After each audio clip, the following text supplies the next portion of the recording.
Yep. Usually by the time you're putting the pouch on, everything's closed up at that time, so it doesn't have to be a sterile kit at that point. But is there a way to look at the packaging to verify, so if you say large, like you can mute one of those. Yep. That you can verify what they're handing you is what you asked for? Yes, what we're going to do is that a lot of people will actually put a little Sharpie right on the pouch itself when they go into the order, which I can certainly mark these before they come in, like S, M, and L, that way you'll know which one. So right there's no way to know whether that's a small, medium, or large. Oh yeah, it's right there on the red. But there's two different red sizes, but what we'll do is we'll do S, M, and L on it for you, so you know. That'd be a lot easier, and do little stickers here, so you know which one's coming through. The 2 1/4, all that is the flange size, and people get confused when they see 2 1/4, they think it's a 2 1/4 size ostomy. So with the moldable, once you're there, you just hold it right over the stoma. There's a little plastic backing on there, and all you do is you just simply roll it to the size of your stoma. So with that, once you're happy with the size, you pinch it down to set. If you go too large, you can actually bring you can actually bring it back down again, which is nice. A lot of times you come out and you have an oval or misshapen stoma, and you try to do a cut to fit. Excuse me, I'm awful at arts and crafts. I get in, my daughter will make fun of me, and then all of a sudden I start cutting and my hole is massive, and that happens a lot of times. One of the biggest things with the stomas like that is they get raw and denuded skin so quickly. That's so painful for the patients. They're usually within 3 weeks the stoma will break down if they have skin breakdown, and there's leakage onto the skin like that. So the moldable, there's no more cutting. It's hard for some nurses over the years, and the PAs come through. It's nice for you guys because you can just form it to whatever size. If you need to go oval shape, whatever size you need to do, you can actually shape it to the size of the stoma. Any peristalsis after that, as the stoma shrinks down, the appliance will actually shrink in with it. And you can see on my little plastic dummies over here, it actually molds and turtlenecks right up against the stoma. And if it gets moist too, it actually shrinks tighter. So it's almost like What the product does is actually pulls the moisture into the product, so it's not getting on the skin. I wish I had developed this years ago when I first got into wound and ostomy, but it's a nice piece. It's kind of foolproof. You don't have to worry about it. You don't have to worry about sucking with arts and crafts, because a lot of times you start cutting and you're like, oh, wait a minute, my hole's this big and the stoma's a little tiny thing. And a lot of people don't care about that, but then all of a sudden that skin is angry and raw, and then it's hard to get things to stick down after that. One second. The thing that the nurses love about this too is when you guys want to go up, and I know that, in order to check the viability of the stoma, there's usually stool all over it, so you end up taking it all off. This will be 2-piece. You can just pop it off, and he'll show you that too, and then close it right back up so the nurse doesn't have to run in and put in a new one. You can look at it and no problem. Simple, easy.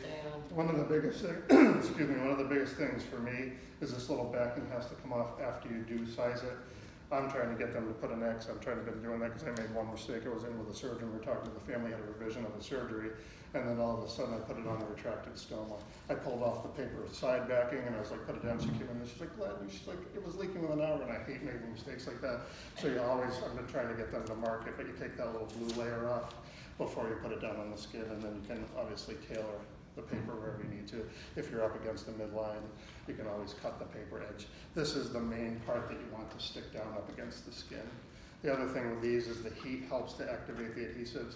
All of the heat in this, so even if you put it below the person's butt, if you have somebody, the scrub tech, putting it on, holding it there for a little while, once you get the heat to the product like that, it activates the adhesives, and it will actually conform into the body, which is nice. Show them how the 2-piece, Yeah. So on the nice piece with the accordion, all you do is once it's on, you just lift up here, bring the accordion up. I'll send the pouches around if everybody wants to grab a pouch. And then usually what I do for teaching for us, but you just start on one end and you just click all the way around, and then once you're happy with it, you lay it flat. So it's good to go. If you guys are coming in, and what they did with these is, years ago we used to have the little clips. I don't know if anybody remembers the clips from back in the day, the plastic clips that would get lost. They offset the tabs here for patient emptying. You just pull here, but it's a lot easier. 1, 2, 3, back up toward the person and just fold over. This is almost like an easy pass tab, and it folds over and hooks into the product like that. If you guys are coming in to inspect the next day or so, all you do, the easiest thing is just grab the little belt tab, Everybody can see the belt tab. You just grab that belt tab there and you just pull like that. Some people will come and they just try to pull the pouch, grab these little belt tabs, and that will help to pull it away from your wafer. We do have belts if needed, if it needs to be pushed in a little bit more, the flat wafers. But it works really, really well. It's easy for you guys because you can go in and inspect and then put it right back on there again. Usually in most hospitals in the beginning, we try to change the whole product within about every 3 days or so. Obviously the stoma is taking its size over the first 6 to 8 weeks, but the moldable, it makes it a lot easier. If you end up cutting a moldable, throw the whole wafer out, start over again because there's a rebound layer in there that actually will help to turtleneck it right up against the stoma.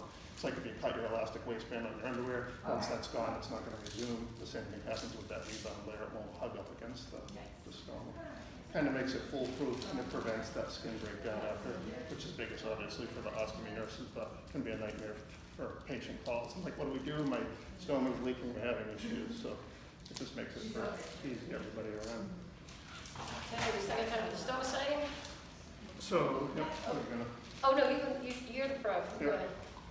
For stoma marking, do you guys I'll find add in if I need it. mostly or are they mostly emergent, or are you guys having time where you have a little time? If it's a planned surgery, what are you seeing the most? Mostly emergent. Yeah. So emergent, if they're able to, any type of moving, bending, you want to be able to see where the belly is. Obviously, people tried years ago below the belt line, but what happens if they have a large abdomen?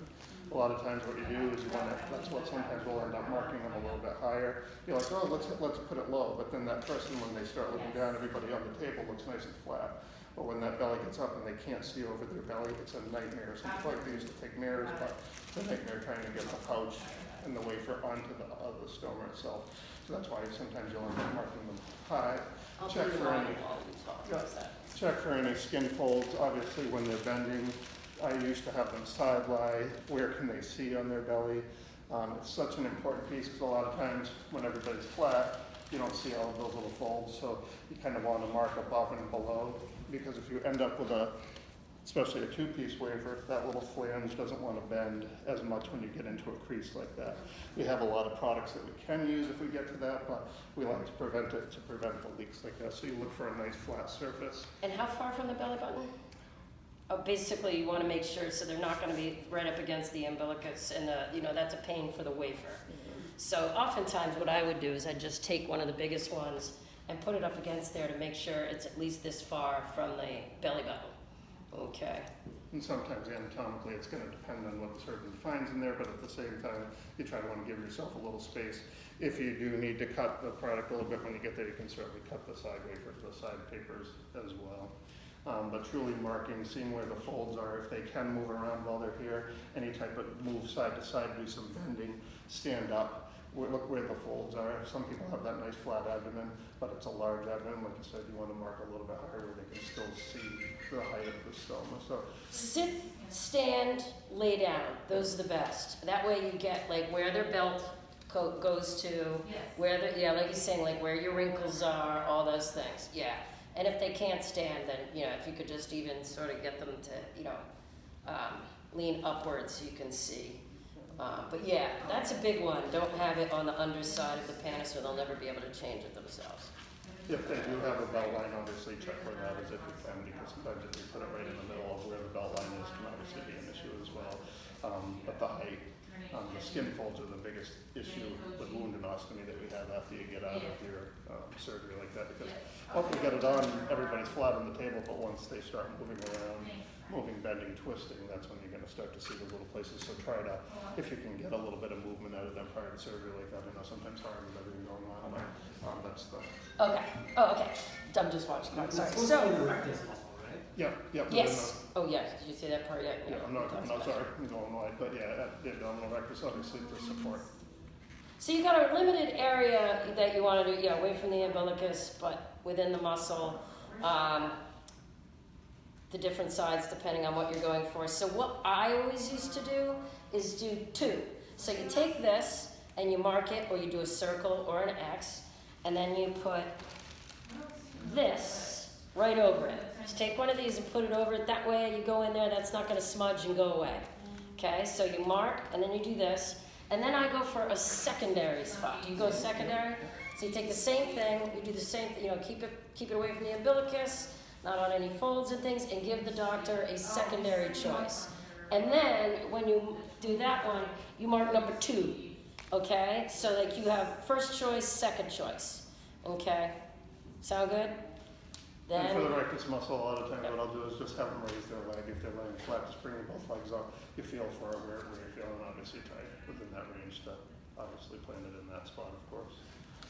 Our issues that I've seen has been once we do if often they'll have a laparotomy and then they'll make their midline incision and they'll put it so close to that it's often spilling into the wound.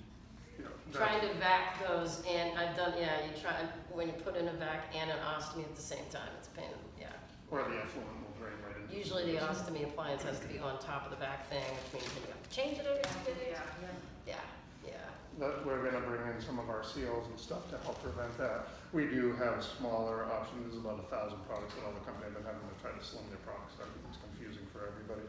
But I can also work, if it ends up super close, we can actually bring in some specialty products. I live in Griswold. I'm in Griswold, so I'm pretty close to here, but I'm always running around. I have all of Connecticut, parts of New York, and some Rhode Island. So in this role, I'm kind of all over the place, but I get people what they need. If you needed a specialty product, I can get things. If they find that it's super close up against that abdomen or the incision like that, we can get tailored products to work a little better for people, because you don't want people suffering with these things after. Yeah. What's this made out of? Just curious. What, like the sticky part? Yeah. It's a kind of I forget the true name of it, but it's almost like a hydrocolloid. It's like a duoderm. It's that same type of consistency. Even with duoderms, you want to heat. I know duoderms are a company, but the hydrocolloid wafer like that, that's similar to what they're made out of. It's not a hydrocolloid, so it's more skin friendly. They don't find many skin reactions, although some people about when you miss them with pemphigus and some of the things like that will cause skin reactions. But 99% of the time the adhesives work well. If you see anything once you're done with them, and it's going to be more the wound nurse, but if anything matches the size of the wafer, obviously we end up having to switch to a different type of adhesive, but they're all similar like that. Now, if you're not doing an emergent one and you can, and the person can't get up, I often used to ask people for just a photo of them so you can see exactly how, because people wear their belt in different ways, especially, so that helped sometimes, but sometimes you can see the imprint. But and of course, be careful the rib, you don't want to be up so high, and if they lean and they have a stiff one of these on there, But yeah, that's about it. Them, their belt, their vision. A planned surgery, if you can, bring them in a little bit. I used to pre-op site mark them a day or two before surgery if you do have those planned surgery coming through. If it's not coming out through Hartford or any of the other hospitals, but I would try to get them. We have the education kits after surgery. It's so overwhelming, especially if it's emergent, but if you do have a plan, to give them a little bit of the information prior to, because it helps them to kind of settle a little bit, because they're not coming out and just freaking out.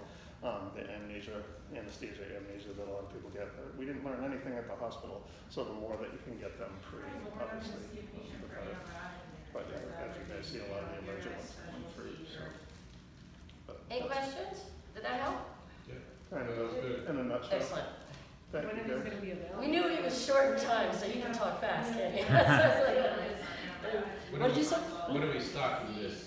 Well, that is, the toughest part about this is getting the PeopleSoft numbers of the original product, which I'm doing, but they give so few people access here that I've been searching, and now my director is looking.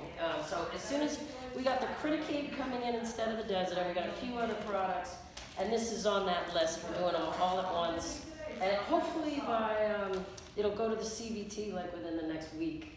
Because a lot of the stuff we're doing is just to align it with other hospitals. But this one's brand new, sort of, the kit. So I'm hoping at least by next month. That's the largest. Because we have the individual types in the other hospitals, which should speed it up. It's just this style in the kit that is novel. If it's a challenging stoma and they pull it super large, obviously those go up to about 1 3/4 inches. Sometimes you can get up to 1 7/8 to 2 inches. But if you're going it gets out and all of a sudden, she said you do a lot of smaller, which are here. But if you end up with a 3-inch or a super large stone that comes out, you're still going to keep, I believe, 1 or so larger cut to fit. So you'd obviously still have to cut that. The multiple is slowly getting into the larger sizes, but still, if you needed the super large, if you had 2 rods or anything coming There's sometimes The nurses were near tears when I presented this. They're like, yes! Oh, they're excited, yeah. We're gonna have some on the floor for them, you know, if they, need to replace it and all that kind of thing. But I'll So, work on a little tagging system that we have for small, medium, and large, that way it's super easy, Oh, you that's just pull it I'll up, leave so it all it's soon. small, medium, that's a good point, yeah, and these are generally pens. Okay. You've seen these. Yeah, micro pens. Come in all the kits too, so. Well, excellent. Thank you guys so much. I Good. really appreciate your time. I'll keep you posted on this, okay?